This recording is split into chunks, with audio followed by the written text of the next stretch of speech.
Welcome to the Get Published podcast, sponsored by Brodie Consulting Group. To get more information about our coaching, publishing, executive ghostwriting, and podcast production services, go to getpublishedpodcast.com.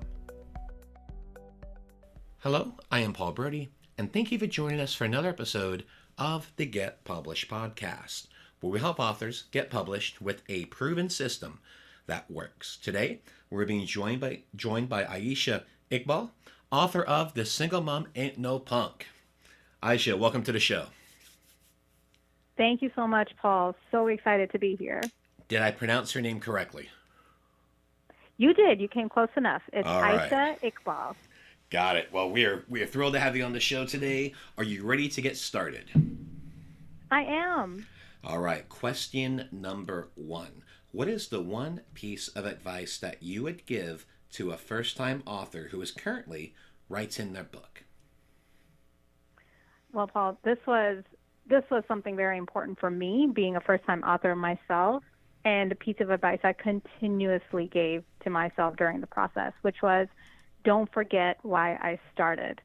I had a specific goal in my mind when I first started writing my book, and so when time progressed, and there were many days where I really just wanted to give up and say, I gave myself excuses like, who's going to be interested in what you're writing? Why are you doing this? This is such a waste of time.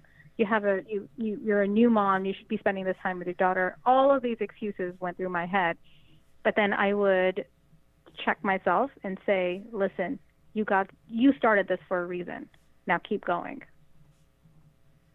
Excellent. And what do you feel is the hardest part about getting published? I am a self-published author, and so the hardest thing initially was understanding the tool that I was going to use and learning the platform. And it was a bit daunting at first because, the tool that I use is Kindle publishing. It is great. It offers a lot of options and a lot of different ways, and it's pretty easy to use once you let yourself get a hang of it. So I would say the hardest part for me was to understand the platform and make sure that I was utilizing it in the most effective way for what I wanted. Yeah, because it's definitely a process, because the easiest part about your book, getting it written, the challenge is then getting it edited and edited correctly, and then going through the proofreading. And then when that's done, then you got to go to formatting. And as you're doing that, you have to sort out your book cover creation. So there's so many little things that are involved in the publishing process. Nothing in particular difficult, but if you miss a step, then it can definitely cause a wrench, to say the least. You're so right. Like, I literally thought that I'd gotten the majority of the work done just by writing the book. But as you stated, like, as I started going through the process, I was like, wow, okay, I did not even think about this. How am I supposed to find a book cover? What kind of size book do I want to publish? What's trim? What does bleed over mean? There were a lot of things that I had to learn quickly along the process to get the job finished. Well, one thing I will tell you, once you get done with your first book, it gets much smoother when you do your second book, your third book, your fourth book. I'm wrapping up my 14th book currently. I mean, it's just one of those things where the more you do it, the better it gets and the easier it gets with it. It's just like riding the bike. But you're right, during getting that first book done, it's a whole new universe, I would say, because there's so many things to learn. I love hearing that. Thank you for that, because as I embark on my second book, I do feel lighter about it, but at the same time, just hearing that it gets easier and easier, it helps me to get started. Well, let's talk about marketing. So please share a marketing strategy that you have used in your book launch that worked well. So my initial goal was just to start writing. It's one of those lifelong dreams that I've had. I want to be an author. So my number one goal was to get to writing, complete a book, and put the book out there in the world. So why I share this is marketing was pretty much the last thing on my mind up until like maybe 6 months down the road when people started asking me, okay, well, how are sales going? And I was like, I don't know. I'm not checking. I'm just glad it's out there in the world. And so people were saying, no, it's a good book. You need to start marketing. You need to start selling it out there. And it's been a work in process for me. But the two big things that I'm so proud that I have done, one was actually a tip from your show, a previous interview that I listened to, where the gentleman said he created a postcard. So on the front was the cover of his book, and then on the back was ways of how people can find it or purchase it. And he used it as a networking tool at different events that he would go to.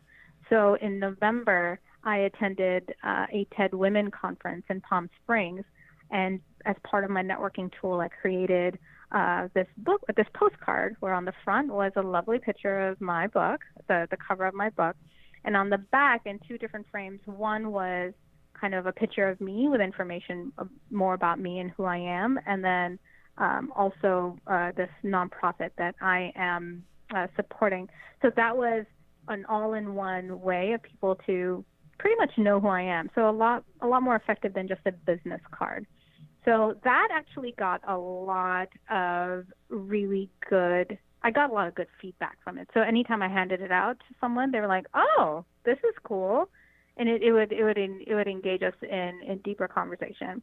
And then the second strategy that I've employed, and I'm really excited about, I haven't seen the results yet, was so I did a little bit of research of, what's a good way of getting my book's name out there. And one of them is to get a real badass to do a book review. So I did a bit of research of who are the badasses out there that I would want to align with, or who I think I align with. And top of my list was Oprah's magazine, O Magazine. So I found out the editor's information, which part of the magazine I think my book would fit in well in, got that contact information, and essentially sent her a holiday package. So in it was, I made sure, number one, that my package would stand out as much as it could from all the other hundreds of packages or books that I'm sure they receive. So I got a custom wooden box. Inside I put my book, a greeting card with a personalized note. But then also the nonprofit that I'm supporting is called Chai for Change. So it's with a cup of tea, you can help a victim of sex trafficking. And so from there, I included the tea bags from Chai for Change. And so I thought it was like a great kind of holiday gesture, like happy holidays, but also a unique way of getting my book out in front of them. So fingers crossed, hoping that someone over there in O Magazine is reading my book as we speak. So those are the two strategies that I've employed so far. It's a very unique strategy. So you basically created almost like a gift basket type of thing, right? With this holiday package? Yeah, I did. Yeah. So what were the pieces that you put in there? I know you mentioned that you had the tea in there, that you had your book. What else did you include with that? So it was contained in a custom wooden box. So it could be used as, anything. If, worst comes to worst, they didn't read my book, they had this beautiful wooden box to use for whatever. And in it were a copy of my book, and then a nicely packaged tea gift set, and then a custom note that, what did I write? I said, during this holiday time, you're probably busy with friends and family, but if you feel that you need an hour to yourself, consider taking a break, snuggling up to my book, and enjoying a hot cup of tea. And then happy holidays. I love it. Well, I definitely expect that you will get some sort of response with that, because that is such a great idea. Yay! I'm super stoked about it. Well, and you are episode 231, if I'm not mistaken, and that is actually the first time I've heard of that strategy. So 231 episodes, we've got a new strategy to share with our audience, so that's awesome. Yay! I'm glad to be of service. Well, let's talk about your favorite book. So what is your favorite book, and what was the number one thing that you learned from it? So I am an avid reader, and I would have to say I have a lot of favorites, but the one that stuck out to me when people ask what my favorite book is the title is Shadows of the Pomegranate Tree, and it's by Tariq Ali. It's part of his Islamic Quintet collection. And it in this quintet, he writes about the Ottoman Empire during the time of the decline of the Ottoman Empire. And the various books, their settings are, Southern Europe, Turkey, the Mediterranean area. And this particular book, Shadows of the Pomegranate Tree, it was the first book that I read in the quintet. And I have read it, oh my gosh, have to be at least 6 times I've reread it. And what I learned from it, or actually what it reinforced for me, was the power of writing and how the written word can transport a reader to a time different than their own, and how the written word can also paint really vivid pictures in the reader's mind. So it creates this, what we nowadays call it, augmented reality or virtual reality. You can have that experience on your couch with a book in your hand without any other technological tools. And for a final question, what is your favorite quote and why? I would have to say that my favorite quote is, and I hope I'm not butchering it, the only true wisdom is in knowing you know nothing. And the reason why this quote, I'm in love with this, is because there's a sense of freedom that comes with that.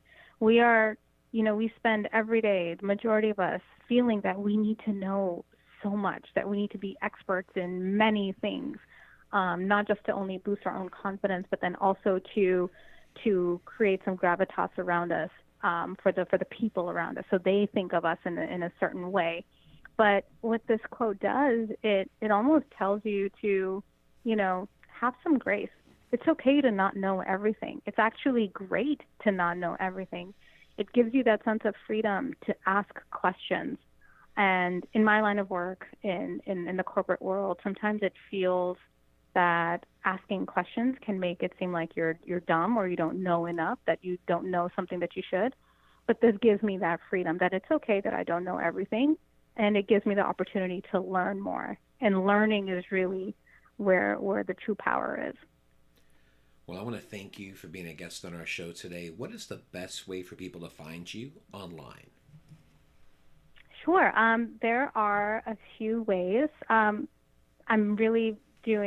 working hard on building my personal brand on Instagram. So that would be the first place I would want people to find me.